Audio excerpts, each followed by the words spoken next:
Hello, and welcome to this video exploration of music theory. I'm Mark Franklin. By now, you've already looked at some smaller musical structures, such as different kinds of phrases, but today we are making our first foray into larger musical forms. We're talking about binary forms. So what is a binary form? It's fairly simple. Binary forms are two-part forms. These two-part forms can be found all throughout the musical literature, but they are very consistently seen in Baroque and classical dance movements, short songs, and variation movements. In binary forms, it is extremely common to see both parts repeated, so you can often recognize them by spotting two sets of repeat signs. Sometimes, however, one or both parts might have the repetitions written out instead of using repeat signs, but if you can see the repeat signs, you already have a very good guess that you're looking at a binary form. Depending on their harmonic organization, binary forms can be either sectional or continuous. If the first part ends in the original key with a conclusive cadence, we would call that binary form sectional. If it ends in a different key or with a half cadence, then we would call it a continuous binary. If the piece is in a major key, generally this different key is the dominant. If the piece is in a minor key, this new key tends to be 3, the relative major, but other keys are possible as well. In addition to their labeling as sectional or continuous, binary forms can be given a second label depending on their thematic organization. Specifically, they can be called simple, balanced, or rounded.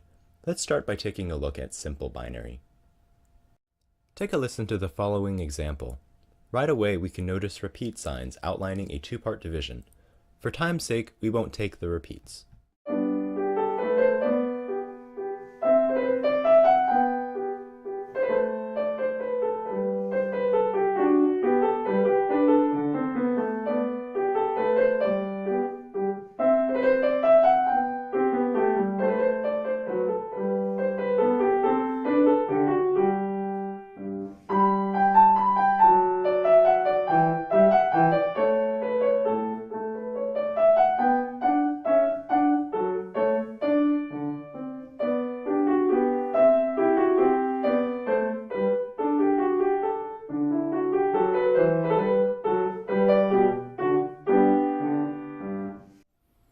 How does the first part end?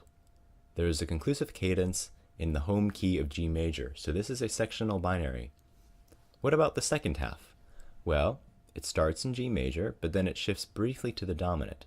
See the C sharps beginning in measure 20? By measure 25, though, the music is firmly back in the tonic key of G major. Does any melodic material from the first half show up in the second half?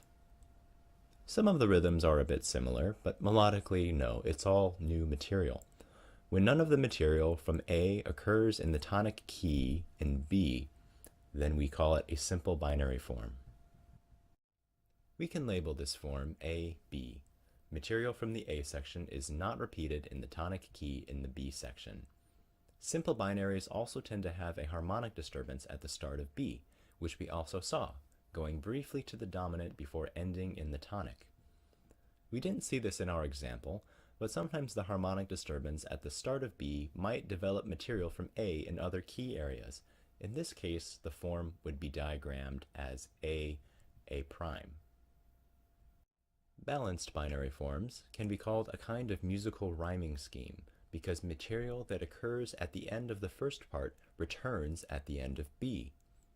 For the rhyme to work, the cadential material has to appear in the dominant first and then in the tonic in the B section, so only continuous binary forms can be considered balanced.